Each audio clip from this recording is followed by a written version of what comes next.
Pernah dengar kalau Indonesia dijajah Belanda selama 350 tahun? Tapi, benarkah selama itu? Cerita sebenarnya jauh lebih rumit dan menarik. Yuk, kita telusuri sejarah panjang penjajahan Belanda di Indonesia dari awal mereka datang hingga kemerdekaan kita di tahun ke-1945. Semuanya dimulai pada tahun 1596. Saat armada Belanda yang dipimpin Cornelis de Houtman tiba di Banten. Tujuan mereka sederhana tapi berharga. Rempah-rempah, waktu itu rempah seperti lada, pala, dan cengkeh bernilai lebih tinggi dari emas di Eropa. Awalnya mereka datang sebagai pedagang, tapi keinginan untuk menguasai perdagangan membuat mereka beralih dari bisnis ke kekuasaan. Tahun 1602, Belanda mendirikan Volk-Verenigd Oostindische Company, sebuah kongsi dagang yang diberi kekuasaan luar biasa oleh pemerintah Belanda, bisa mencetak uang sendiri, membuat perjanjian, bahkan membentuk tentara. Volk tak segan menggunakan kekuatan untuk memonopoli perdagangan, terutama di Maluku. Rakyat dipaksa menjual hasil bumi dengan harga murah, dan banyak yang dibantai karena menolak tunduk. Tragedi Banda adalah contoh paling kelam, di mana ribuan penduduk dibunuh demi menguasai pala. Namun, Volk bukan kekuatan abadi. Korupsi dan perang terus-menerus membuatnya bangkrut pada tahun ke-1799.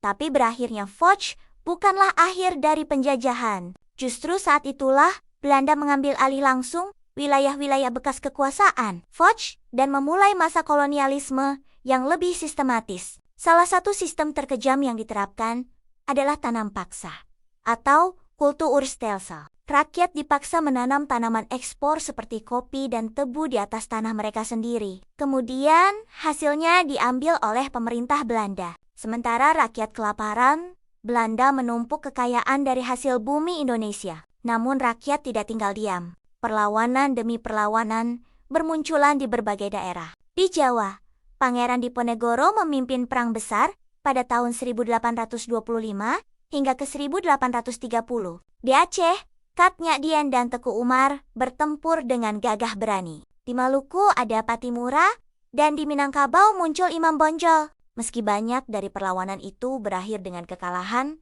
karena perbedaan persenjataan dan taktik, semangat juangnya tak pernah padam. Justru api nasionalisme mulai tumbuh dari kegigihan para pejuang itu. Tahun 1942, Jepang masuk dan mengusir Belanda. Awalnya Jepang dianggap pembebas, tapi kenyataannya, mereka juga melakukan penindasan. Rakyat dipaksa menjadi romusha pekerja paksa dan mengalami kelaparan hebat. Namun di sisi lain, Jepang membuka jalan bagi pemuda Indonesia untuk belajar organisasi dan militer. Ini jadi modal penting saat kemerdekaan tiba. Akhirnya, setelah Jepang menyerah pada Sekutu tahun 1945, Indonesia memproklamasikan kemerdekaan. Tapi Belanda tidak langsung menyerah. Mereka sempat kembali dan terjadi agresi militer. Baru pada 1949, kedaulatan Indonesia benar-benar diakui. Nah, balik ke pertanyaan awal.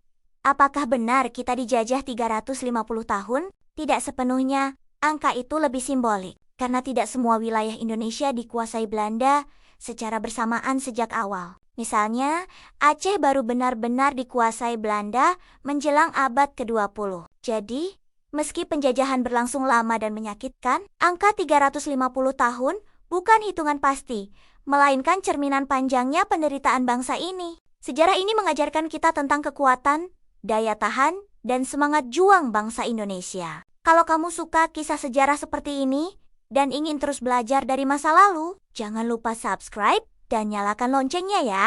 Karena dari sejarah, kita belajar untuk tidak mengulang kesalahan yang sama dan membangun masa depan yang lebih baik.